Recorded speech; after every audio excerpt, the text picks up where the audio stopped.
Bismillahirrahmanirrahim. Assalamualaikum warahmatullahi wabarakatuh.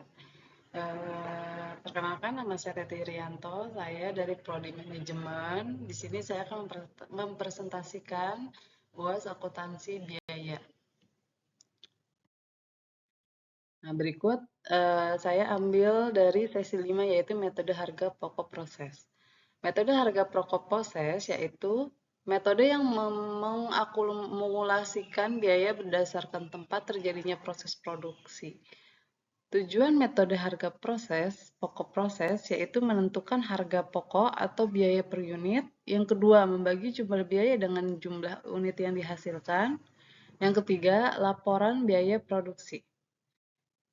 Karakteristik dari metode harga pokok proses, yaitu biaya-biaya diakumulasikan untuk departemen-departemen atau pusat biaya bukan berdasarkan pekerjaan atau pesanan. Biaya produksi dan pengolahan dibebankan kepada akun barang dalam proses dari masing-masing departemen.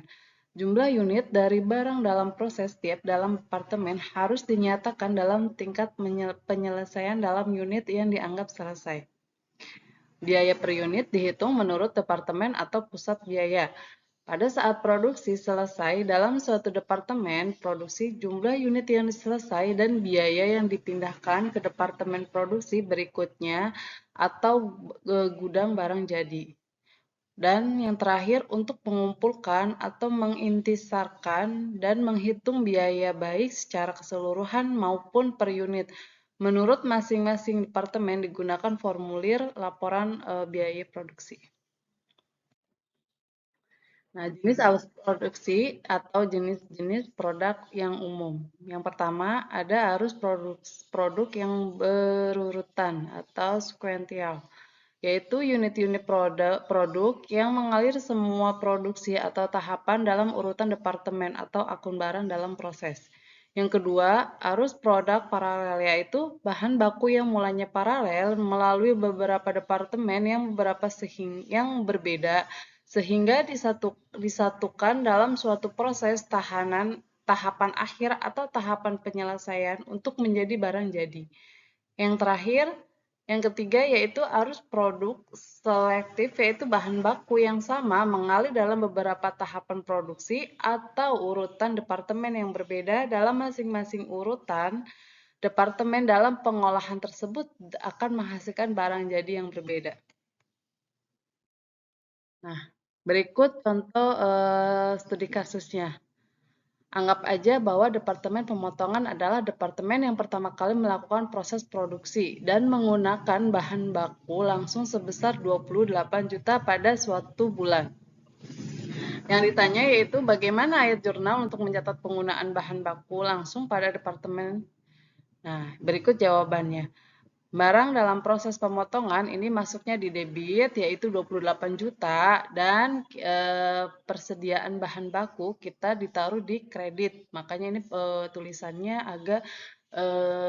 agak ke kanan. Nah, itu 28 juta. Nah, berikut ayat jurnalnya. Akuntansi biaya tenaga kerja. Perusahaan membayarkan upah untuk karyawan sebesar 157.300.000 dengan gaji pendistribusian sebagai berikut. Nah, yang pertama yaitu kita tulis pemotongan departemen yaitu senilai 46 juta 453 juta dan ada biaya perakitan senilai 92.847 juta. Ya, sekarang yang ditanyakan, bagaimana ayat jurnal untuk mencatat biaya tenaga kerja langsung? Nah, berikut jawabannya. Nah, jadi ayat jurnalnya ditulis yaitu barang dalam proses atau departemen pemotongan, karena kan tadi kita membahas mengenai departemen pemotongan, yaitu senilai 64.453 juta dan barang dalam proses atau dalam perakitan. Nah, ini kan karena tadi ada perakitan ya setelah pemotongan dalam proses pemotongannya yaitu senilai 92.408 92.847 juta. Sehingga di dalam ada akun kreditnya ini dituliskan gaji dan upahnya yaitu yang keluar sebesar 153.300 juta rupiah. Nah, berarti ini total yang perusahaan harus membayarkan upah untuk karyawan. Berarti kan ini masuknya ada biaya yang keluar dari perusahaan. Nah, makanya kita ditaruh di debit gitu.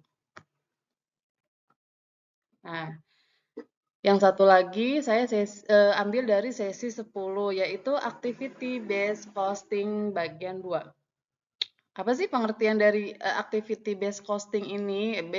Activity based costing ini adalah sistem tradisional atau pembebanan biaya atau overhead pabrik dengan satu cost pool.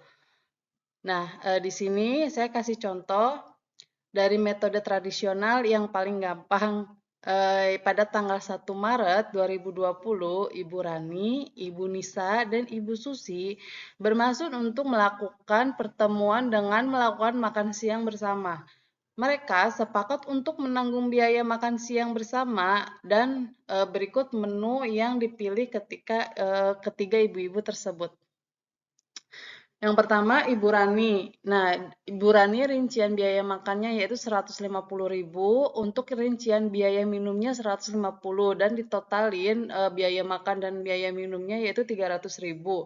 Sedangkan Ibu Nisa itu biaya makannya 200.000, biaya minumnya 100.000 dan total biayanya yaitu sebesar 300.000.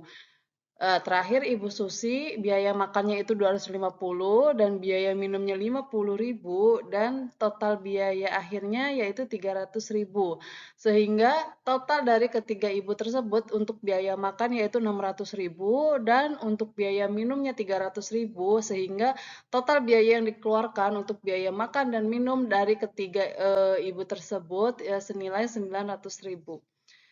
Nah, yang diminta yang pertama yaitu berapa biaya makan dan minum yang harus dibayar oleh ketiga ibu-ibu tersebut jika menggunakan metode rata-rata.